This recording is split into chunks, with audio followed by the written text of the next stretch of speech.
So, hey everybody, my name is Pete, and we're here to do just kind of a little video to help get you introduced in the idea of LARP and cosplay in its many varied forms, and kind of got a few tidbits set out to kind of give you an idea of what we're talking about, what we're going to be referencing throughout this sort of thing, and just give you, kind of a starting point, a launching point to grab some of this stuff, whether you're just interested in creating a costume that's based on a certain character, or whether you're building a character for a game, or even just going to a convention or something like that and you have a character you want to portray. There's a ton of toys to that can give you a lot of fun, and a great place to start is finding a few of those key props that help you define your character. Nobody goes from, I have no costume and I have no character to everything is perfect. It's always a work in progress, and grabbing a couple of key things to kind of get started is a great way to kind of launch yourself into that environment.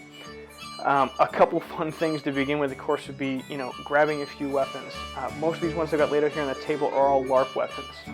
What LARP is live action role play. So what's cool about the LARP weapons is when you have something like this, of course you don't want to hold an actual sword like this, but LARP weapons are, well, they're for live action, they're for playing. So they're going to be more forgiving, more squishy. The points on them are going to be a little more flexible, so you don't have to worry about hurting them. It's something you can literally play with, as you would with a toy. It's probably even better off than the sticks that I played with when I was a kid, because those did leave some injuries. But you don't have to explain that sort of situation with something like this. You can hit your friends all day long, whether they ask for it or not, and not leave a single mark on them. That's kind of the fun of it. Something like this is something you can carry into a party, or, around kids, or in a crowded convention hall where you're bumping into somebody left and right, and if you draw a weapon over the top of your shoulder, you're not going to have to worry about taking somebody's head off next to you. There are some that may have a certain detail to them. If you're trying to create a character that maybe is elvish and has sort of a leaf-bladed design, having the right weapon can really sort of set that direction that you want for a character to go through. Whether you're kind of starting with pieces of armor or garments, there are pieces of armor that are easy to come across that can add a lot of depth. Things like bracers that cover your forearms like this can give your character a little bit more of that armored look, give you a place to sheath a dagger if you wanted to keep something hidden if you're a dastardly sort of character. But pieces like that can give you a simple look. Building up a character with armor like pauldrons like these that can brace over your shoulder can give a character a heavier look, or a more armored look that might be appropriate for something that was more going for like a barbarian or some sort of warrior. The same is true if you go with heavier leather pieces.